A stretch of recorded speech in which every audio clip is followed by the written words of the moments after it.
Coach. How are you? Hi, Ian. I'm good. How are you? Good, good. How do you feel like your team is playing headed into the tournament? Well, I mean, we've had a tough stretch here. A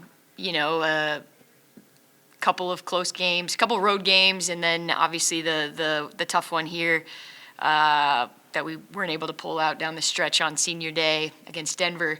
So kind of a tough stretch here at the end to end the season, but it's March and it's a great time for us to be able to just kind of hit the reset button and everybody's 0-0 right now, and it's kind of one of those things that when you get to this point in the year, nothing matters other than just like what happens in the next game. So for us, it's opportunity to clean the slate and start a new season and play as well as we can, as desperate as we can, and just try to fight to live for another day.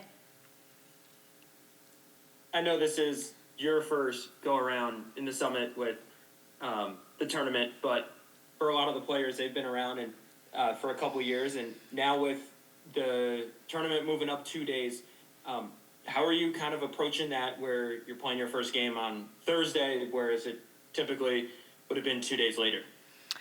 I think it's good actually because it's kind of the same rhythm that we're in every week. We play Thursdays a lot every week. So, for us it would be kind of a normal schedule. Obviously the travel isn't too far for us either. So, I think being able to kind of stay in the same rhythm that you've been in for the whole conference season is a good thing. Being able to play in that first quarterfinal game, you get out there right away. Does that feel like it help you with the nerves? We're not sitting around waiting for day two of the quarterfinals, or would you kind of like to have your team maybe sit and experience and see the atmosphere for a little bit and then get out there? Honestly, I think the opportunity to just jump out there right away, noon on the first day. I think there's a lot of advantages to that. I think our team is actually a team that plays pretty well earlier in the day. Kind of have had quite a bit of success when we play early games. So kind of like the noon slot, and like you said, you don't have to sit around all day and wait in anticipation. That's all I have for you, Coach. Thanks so much. Yep, thanks. Marcus, go ahead. Coach, you talked about wiping the slate clean, hitting the reset button. All those things are the proper things it feels like to say in this situation. What does that look like for your team? What are some of the specific things that you will focus on to sort of make that happen this week? It's mostly mindset. Really, it's mostly just trying to help your team get into the right mind frame, especially when you've struggled kind of down the stretch here. The truth is that it doesn't matter. It doesn't matter that you've struggled. Like I said, everybody's 0-0, and all you have to do is be ready to play and to be better on that day. Doesn't matter what happened in the two matchups before in the Summit League, regular season.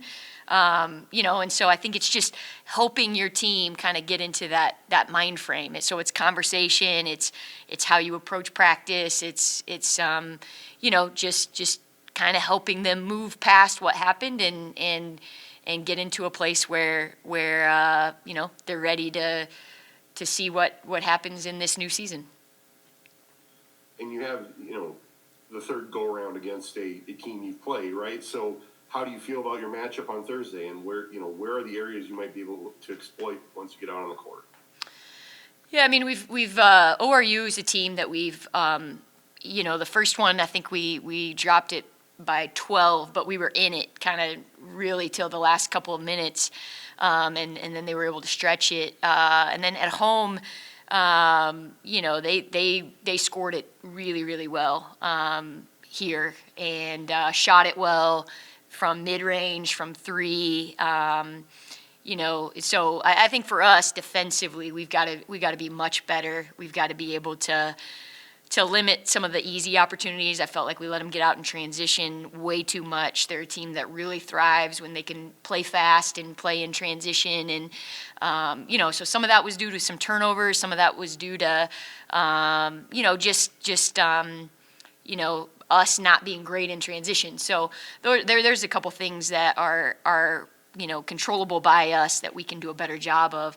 And then offensively, the second time they did a pretty good job in limiting Grace's opportunities early in possessions. And so, I think there's several things we can do better there. But again, like I just said, we didn't do a great job in transition because we didn't take care of the basketball. We had a lot of turnovers, so going to have to really make sure that we value the ball and make good decisions with the basketball. You just touched on Grace and teams trying to take her away. That's no surprise. How do you feel like the rest of your team has done sort of understanding where they need to fit in around Grace and to make sure they're taking advantage of the opportunities they get when Grace gets the attention she gets? Yeah, I mean, I think, our team's been really used to that, especially over the course of the second round of the conference tournament. People have really, really been running bodies at Grace.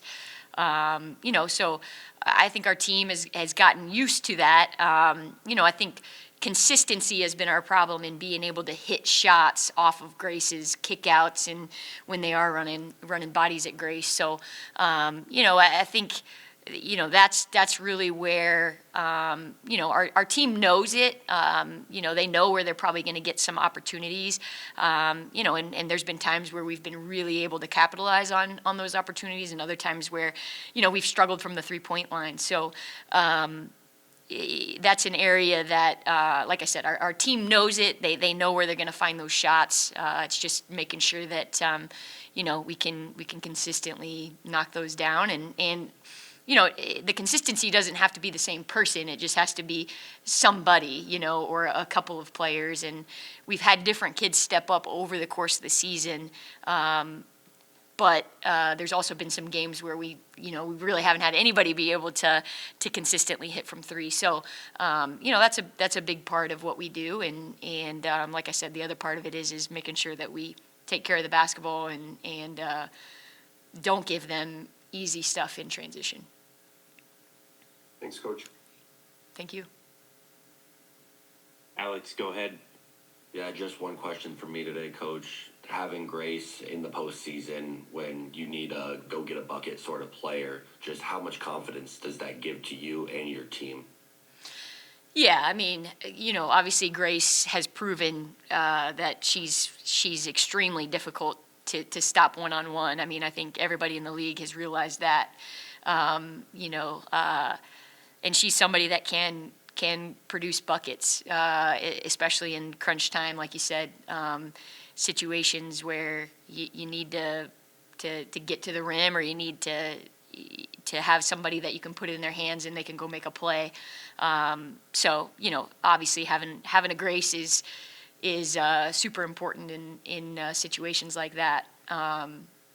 She's competitor. She's